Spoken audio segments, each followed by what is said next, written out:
Hey everyone, welcome back. Ready for another deep dive. I am, absolutely. Excellent. Today, we're going back in time a bit. Back to 1950s Britain Okay. with Alan Sillitoe's Saturday Night and Sunday Morning. Oh, Saturday night and Sunday morning. Exactly. So we've got biographies, literary criticism, even some pop culture stuff to look at Yeah. to really see why this book still resonates, like why it still hits hard all these decades later, Yeah. Yeah. Yeah. So what do you think? Well, it's really interesting, isn't it? Because it feels like, I mean, we're not just opening up a book and reading it. Right. We're getting this glimpse into a very specific, particular moment in history, post-war Britain. Right. A time when, there's a lot of change happening. But they're still, they're grappling with stuff. They're grappling with the shadows of the past. Yeah. And at the heart of it all is Arthur Seaton, Arthur Seaton. our main guy, our protagonist. Yes. He is a factory worker, very much so. Yeah. By day, Mm.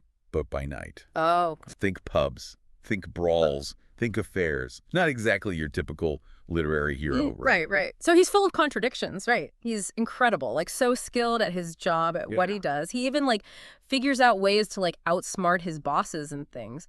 But still, he's got this frustration, this deep-seated frustration with the monotony of his life, the factory life. It's interesting because it sounds like he's good at his job, but there's something else. There's something deeper eating at him. Yeah, it's the sources describe him as this guy who sweats his guts out all week. Wow. And then come Saturday night, it's all about, trying to, as they say, swill the factory out of his system. Oh, wow. What do you think's driving that? What's fueling this self-destructive kind of streak in him? Is it just youthful energy, or is there something more? It seems like there's something more, right? The sources point to this deep disillusionment. He sees hypocrisy everywhere. Oh, wow. And he feels like the system, whatever, society, the powers that be, they're rigged against him. And so he chooses to fight back the only way he knows how. And in his case, it's this reckless abandon. Okay, so what does that look like for Arthur? How does he actually, put this into practice? Well, there's this quote that really jumped out at me. Okay. He says, "I ain't a communist. Okay. I like them, though, because they're different from these big, fat Tory bastards in Parliament. Wow. And them labor bleeders, too. They rob our wage packets every week and try to tell us it is all for our own good." Wow, he's got some strong opinions. Yeah, strong words, right? Yeah, it's interesting how he kind of embodies that tension of the time, wanting progress but feeling trapped. Absolutely. And, it makes you wonder how much of his anger, where's that stemming from? Right. I mean, think about this generation's experience with the war. They've seen a lot, right? The horrors of conformity, the blind obedience that just led to destruction. So maybe, just maybe, Arthur's wild weekends, they're his way of screaming back, at a world that feels, I don't know, maybe too controlled, especially after all those years of wartime restrictions. Yeah. Okay, yeah. Makes sense. But we've got to talk about Arthur's relationships. Oh, yes. Especially his affair with Brenda. Oh, Brenda. His friend's wife. Talk about complicated. Yeah. Yeah, no kidding. And then Brenda gets pregnant. Oh, wow. And that, highlights the limited choices women had. Right, back then. Back then, exactly. Yeah. And the source material, it doesn't shy away from it. Yeah. It actually describes this pretty harrowing DIY abortion attempt. Oh, wow. It's a stark reminder of the social constraints they faced. It's definitely a tough part of the story. Oh, absolutely. No doubt. But we also have Doreen. Doreen, right. A younger woman who seems, I don't know, drawn to Arthur's, rebellious nature. Yeah. Makes you wonder, is Arthur even capable? Is he capable of genuine love and commitment? Right. Or is he just looking for escape? Always looking for an escape. That's the question, right? And I think it's really interesting how Sillitoe structures the novel. Because it's basically a week in Arthur's life, right? But he splits it. He splits it into Saturday night and Sunday morning. Okay. Almost like he's hinting at a change. There's going to be a shift in tone. Interesting. Okay. So we have this split. Yeah, we've got this split. We have this tension in Arthur. Yeah. We've got his relationships. Yes. So where do we go from here? What else is going on? It's like the struggle, This internal struggle Arthur's dealing with, Right. this yearning for something, I don't know, something more. It kind of reflects what's going on in society at the time, Oh, okay. post-war Britain. Right. caught between like tradition and change, rebuilding. Yeah. But anxieties, they're lingering. So it's not just Arthur being rebellious. No. It's like he's like a symbol. Exactly. It's this cultural unease. It's like, think about it. The war turned everything upside down. People lost stuff. Hardship, and they've seen a different world. Mm-hmm. And then after the war, there's this sense of like, oh, things are possible. Yeah. But then it's like, oh, but we're also uncertain. So the old ways, they're challenged. Right. But what's going to replace them? Yeah. And Arthur, in his own way, he's trying to navigate that too. So it's like his recklessness, it's less, I don't know, troublemaking, and more like he's just reacting to this world that's in flux. Exactly. He's a product of his environment, trying to find his place. Right. Okay.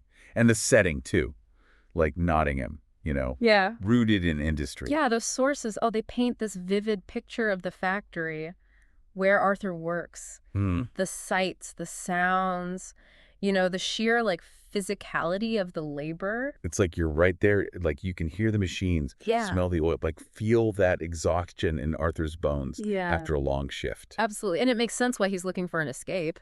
Oh, totally. Right. I mean, that sensory detail is key to understanding him, Yeah. Like he's surrounded by this constant reminder of his place in the social order, like this is where you belong. This is where you fit in. His weekends, those become his way of like, I'm taking back control. Yeah. Even if it's temporary. And speaking of escape, the sources mention fishing. Fishing. It seems like a recurring theme. Right. Like he finds a different kind of solace by the river. Totally. A real contrast to the chaos of Saturday night. It's almost symbolic, isn't it? Like the river's this natural world, this place of solitude, away from all the, the pressures of society. And remember, this is before cars were everywhere. Oh, right. Yeah.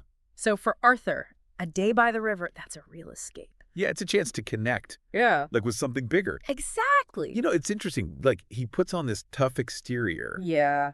But those fishing trips, they show a different side. Right. Like he's not just those wild weekends. No. The sources talk about his wit. Yeah, his cynical observations. Yeah, and there are moments where he's like actually reflecting. Yeah, and that complexity, that's what makes him such a fascinating character. Right. He's flawed, no doubt, makes mistakes, but he's capable of, insight, even tenderness, Yeah. And there's this line that just sums it up perfectly. Oh, okay. He says, I'm a bloody marvel, I am, but nobody knows it but me. Wow. It speaks to his self-awareness, but also, I think, a sense of loneliness. It's like he wants to connect. Yeah. But he just doesn't know how. Exactly. And his relationships with women? Yeah, they're passionate. But destructive. Yeah.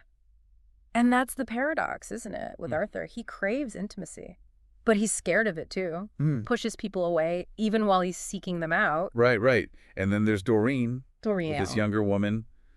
Seems to represent, a more stable path. Right. Maybe even a chance at happiness, within those confines of society. But the question is that what Arthur really wants? Right. Or is he just taking the easy way out? And the ending, it doesn't really tell us, does it? It doesn't. No clear-cut answer. We see them, Arthur and Doreen, making plans. Right. But there's this feeling like something's off. Yeah. This unease, like, has Arthur really changed? Or is he conforming to just quiet all that inner turmoil, So is that another form of rebellion? It's brilliant how Sillitoe does that. Leaves us wondering. And that's part of the novel's power. It's not just about one guy. It's about an entire generation trying to find their place, in this world that's changing like crazy. It makes you think about what being a rebel really means. Right. Is it rejecting everything? Yeah. Or finding your own path, even if it means fitting in some ways? Right. That's a good question. Big question. And it's still relevant. Oh, yeah. Decades later. We're all still figuring that out. Aren't we? Individualism, conformity, just being, authentic. Right. So what do we make of Arthur's decision to marry Doreen? Yeah. Is it giving in to the system he can't stand? I mean, it's open to interpretation, right? Some people might see it as, surrender, like accepting his fate. Right.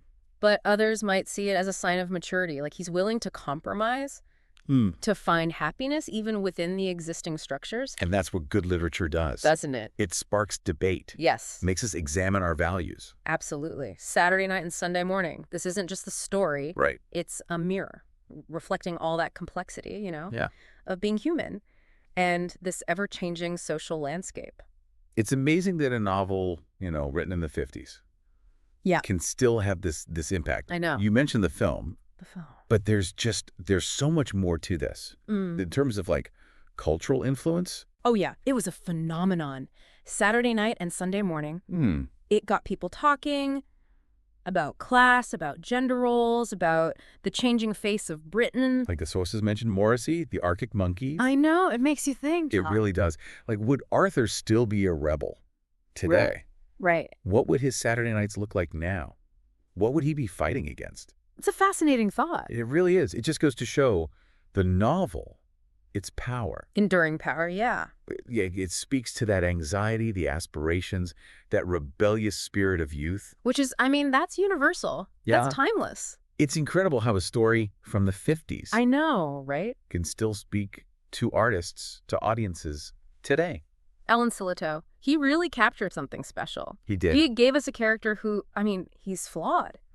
Deeply flawed, but deeply human. Arthur, he challenges us, confront our own assumptions. Yeah. And consider just how complex life is in all its, messy glory. Yeah. And speaking of complexities, Alan Sillitoe himself. Yeah. The sources mentioned, working class background, left school early, worked in factories before he became a writer. Yeah. It makes you wonder if those experiences shaped how he wrote Saturday Night and Sunday Morning. Yeah. Oh, absolutely. Yeah. That authenticity is all over his writing. Yeah. Sillitoe, he got it. He understood the rhythms of factory life, the camaraderie, the pub, Right. the dreams and frustrations of the working class, firsthand. Right. He wasn't some outsider looking in.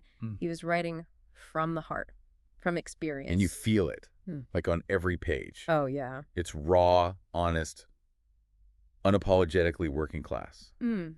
And it doesn't shy away from those harsh realities of life in 50s Britain. No, it doesn't. But it also celebrates, the resilience, the humor, the spirit of it all, of the characters. And that's what makes it so timeless. Saturday night and Sunday morning. Yeah. It captures something universal about just being human. The struggle for identity, that desire for freedom, the need to find meaning in a world that just often feels chaotic and unjust. It's a good reminder.